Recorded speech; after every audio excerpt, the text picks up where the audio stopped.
আজকে ক্যাপকাটের একটি স্পেশাল টিউটোরিয়ালে চলে আসলাম আপনাদের মাঝে। আপনারা অনেকেই জানেন না যে ক্যাপকাটের লেটেস্ট আপডেটের ফলে নতুন একটি ব্লার ইফেক্ট অ্যাড করা হয়েছে, যে ইফেক্টের মাধ্যমে আপনার নর্মাল ফোন দিয়ে শ্যুট করা ভিডিও মাত্র এক ক্লিকে ডিএসএলআর ক্যামেরার মতো করে ফেলতে পারবেন, যেমনটা আমার প্রিভিউতে দেখেছেন। তো এই সম্পূর্ণ কাজটি আপনারা কীভাবে করবেন স্টেপ বাই স্টেপ দেখাবো আজকের এই ভিডিওর মাধ্যমে। সো আপনাদের কাছে আমার একটাই রিকোয়েস্ট থাকবে, ভিডিওটি না টেনে সম্পূর্ণ দেখেন এবং ক্যাপকাটের এই চমৎকার আপডেটের কাজটি আপনারা জেনে যান। তো চলুন কথা না বাড়িয়ে চলে যাই মোবাইল ফোনের স্ক্রিনে। তো এট ফার্স্ট আপনারা আপনাদের ডিভাইস থেকে ক্যাপকাট অ্যাপটি ওপেন করে নেবেন, এবং এটা যদি লেটেস্ট ভার্সন না হয় তাহলে অবশ্যই আপনারা প্লে স্টোর থেকে এটাকে আপডেট করে নেবেন।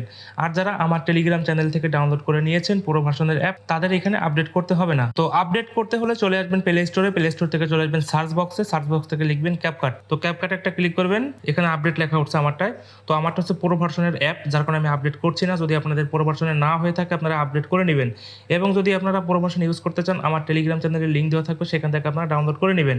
তো আপডেট হয়ে গেলে ক্যাপকাট অ্যাপটি ওপেন করবেন, নিউ প্রজেক্ট একটা ক্লিক করবেন। তো এখান থেকে আপনি যে নর্মাল ভিডিওটি শুট করে রেখেছিলেন সেটা আপনারা অ্যাড করে নেবেন। তো আমি অ্যাড করে নিচ্ছি আমার যে ভিডিওটি ছিল সেটা। তো অ্যাড করার পরে অপ্রয়োজনীয় যে অংশটি থাকবে সেটা আপনারা কেটে নেবেন, স্প্লিট থেকে আপনারা ডিলিট করে দিবেন। ওকে, এবার চলে আসবেন ভিডিও শুরুতে। আসার পরে ফাঁকা যে কোনো একটা জায়গায় টাচ করবেন, টাচ করার পরে এখানে লেখা থাকবে ইফেক্টে একটা ক্লিক করবেন। এখান থেকে ভিডিও ইফেক্ট এখানে ক্লিক করার পরে চলে আসবেন ওপেনিং অ্যান্ড ক্লোজিং এ। তো এখানে এসে আপনারা খুঁজবেন স্পট ব্লাওয়ার, সেটা এখানে একটু খুঁজবেন, খুঁজলে আপনারা পেয়ে যাবেন। যদি খুঁজে না পান তাহলে চলে আসবেন সার্চ বক্সে, এখান থেকে লিখবেন স্পট ব্লাওয়ার, SPOTBLUR, ঠিক আছে। এই যেখানে সাজেস্ট করতেছে আপনারা এখানে একটা ক্লিক করবেন স্পট ব্লাওয়ারে। তো প্রথম যেটা আছে ওইটাই আপনারা সিলেক্ট করবেন স্পট ব্লাওয়ার। তো এখানে ক্লিক করে দেওয়ার পরে আমারটাই অ্যাড হয়ে গেছে। আপনাদেরটা একটু দেরি হবে, কারণ আমার এখান থেকে আগে থেকে ডাউনলোড করা ছিল, এই কারণে চলে আপনাদেরটা একটু দেরি হতে পারে, একটু ধৈর্য সহকারে দেখবেন।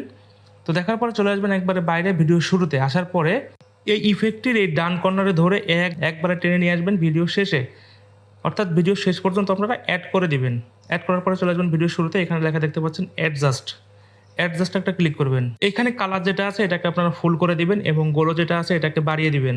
এটাকে একটু বাড়ায় কমায় দেখবেন যে আপনার ভিডিওটি কত সুন্দর হয়। এবং এই যে ইনটেনসিটি যেটা আছে আমি 94তে রেখেছি, আপনারা 100 করলেও সমস্যা নাই। আপনারা আপনাদের ভিডিওর যে ব্যাকগ্রাউন্ড যেরকম করতে চান সেরকম আপনারা করে নেবেন।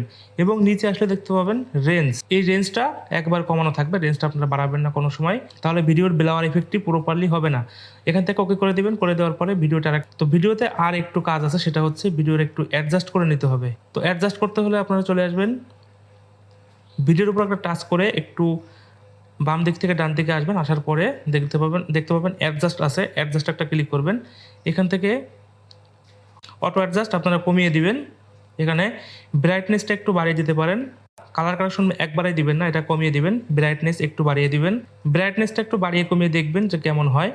আপনার ভিডিও অনুযায়ী আপনি দিবেন। কনস্ট্রাক্টটা একটু বাড়িয়ে কমিয়ে দেখবেন কেমন হয়। আমি একটু বাড়িয়ে দিয়েছি। স্যাচুরেশন যেটা আছে এটা একটু বাড়িয়ে দিবেন, এবং HSL যেটা আছে এখানে লাল কালারটা একটু বাড়িয়ে দিবেন। টেম্পারেচার যেটা আছে এটাকে একটু কমিয়ে দিবেন, 5 থেকে 7 অথবা 4-5-এর মধ্যে রাখবেন। তাহলে প্রপারলি আমাদের ভিডিওটি এডিট হয়ে গেল, এবং দেখেন কত সুন্দর স্মুথলি ভিডিওর যে ব্যাকগ্রাউন্ডটি আছে এটা ব্লাওয়ার হয়ে গিয়েছে। এই চমৎকার সহজ কাজটা আপনারা সহজেই পারবেন। এবং ভিডিওর পাশে যে সমস্যা দেখতে পাচ্ছেন যে ব্লাওয়ার ইফেক্টটা পড়ে না, একটু ফাঁকা ফাঁকা দেখতে পাচ্ছেন, এটা হচ্ছে আপনাদের এক্সপোর্ট করার পরে ঠিক হয়ে যাবে। তো ভিডিওর যে কাজগুলো ছিল সেই কাজগুলো প্রপারলি সব শেষ হয়ে গেলে আপনারা এক্সপোর্ট করে নেবেন। তাহলে এখান থেকে রেজুলেশন সিলেক্ট করবেন। রেজুলেশন আপনারা 2K 4K করতে পারেন, ফ্রেম রেটটা রাখবেন হাই, অপটিক্যাল ফ্লোটা অন করে দিবেন, এবং MBPS যে রেটটা থাকবে সেটা আপনারা ফুল বাড়িয়ে দিবেন। এরপরে এক্সপোর্টে ক্লিক করে আপনারা এক্সপোর্ট করে নেবেন। তো এই ছিল আজকের ভিডিও। আশা করি সকলের ভালো লেগেছে। যদি ভালো লেগে থাকে অবশ্যই লাইক, কমেন্ট এবং শেয়ার করতে ভুলবেন না। এবং যারা ফেসবুক থেকে দেখছেন তারা ফলো করে দিবেন, যারা ইউটিউব থেকে দেখছেন তারা অবশ্যই সাবস্ক্রাইব করে দিবেন। দেখা হবে পরবর্তী কোনো ভিডিওতে অন্য কোনো ভিডিও এডিটিং বিষয় নিয়ে। আজকের মতো বিদায় নিচ্ছি এখানেই।